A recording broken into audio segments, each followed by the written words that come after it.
there is tremendous pressure inside the political process to make sure that the voters stay aligned inside either the Democrat or Republican parties. Why?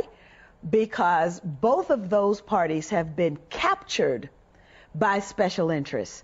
And those special interests are, quite frankly, the antithesis of the interests of the people. And so therefore, for example, if people in the United States care about education, but unfortunately there's a banker that gets in between the student and the student's ability to go to school, if they care about health care, there's the insurance industry that gets in between the patient and the doctor who is seeking to provide care. And so we have all of these special interests that have positioned themselves in between the political decision makers and the people themselves. The process now is more responsive to those special interests than it is to the values and the wishes of the American people. When I first went to Congress, I did not go to Congress to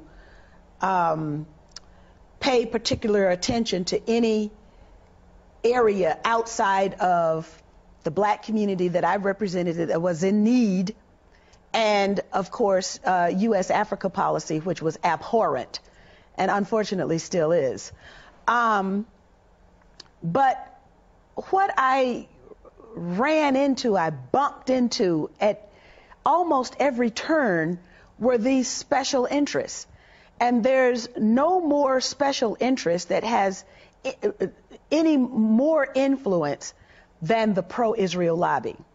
And so then when I did outreach, for example, to the Muslim community in the United States, I bumped into the pro-Israel lobby, which of course does not want to have to contend with a politicized Muslim community, which is as large as and is as wealthy as the pro-Israel lobby is in the United States. So yes, I first-handedly and also frontally was assaulted by the presence of the pro-Israel lobby to such an extent. Physically assaulted? Well, politically assaulted. Okay. To such an extent that my father had to ask the question publicly, what does Stone Mountain, Georgia have to do with Israel? What I was doing was servicing the needs of my constituents. And I was not allowed to do that because I did not toe the line on U.S. policy for Israel. What line is that they wanted? Were you told directly that you had to toe a line, or explain that to me? Well, every candidate for Congress at that time had a pledge. They were given a pledge to sign. And I was new on the scene.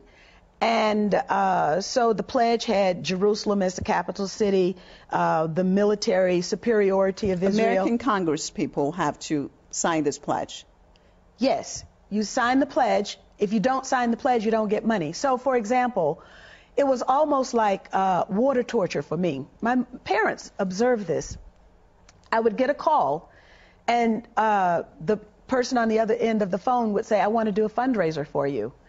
And then we would get into the planning. I would get really excited because, of course, you have to have money in order to run a campaign. And then 2 weeks, 3 weeks into the planning, they would say, did you sign the pledge? And then I would say, no, I didn't sign the pledge. And then my fundraiser would go kaput. I made it public. This probably nobody had said anything about it. But I made it public, and then, you know, the excuse was, well, you know, those were just overzealous advocates for Israel. So then the tactic changed. And but this is what is done for 535 members of the United States Congress. 100 senators, 435 members of the House of Representatives have to now write a paragraph, which basically says the same thing. So it's not a pledge, but it's a paragraph, and you post it, and, you know, there are these forums you have to go to at the synagogues or whatever. And then, you know, if you don't perform appropriately, then you don't get money to run your campaign.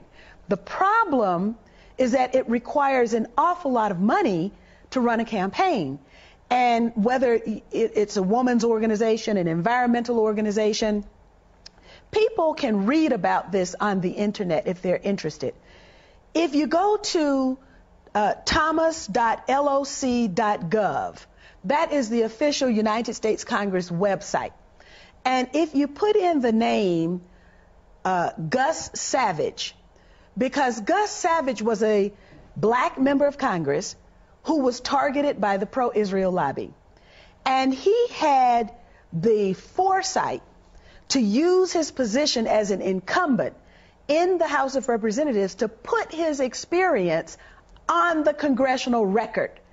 For the entire existence of the United States Congress now, people will be able to access his experience. And what he wrote was that it was the Garden Club of New Jersey that gave his opponent $5,000. But it wasn't really the Garden Club of New Jersey. It was the activists who were associated with AIPAC, the American Israel Public Affairs Committee. Well, the district that I initially represented in Congress, I represented so many districts because redistricting was a tool that was used to target me, to eliminate me from the Congress.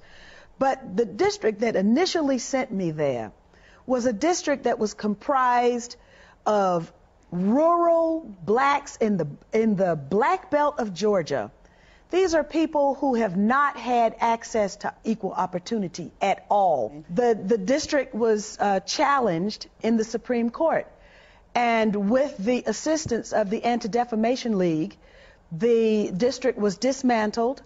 It generally takes about $250,000 minimum to take a case from filing up to the Supreme Court. And the people who filed the lawsuit to dismantle they challenged my ability to represent the people of that particular district. Who were these people?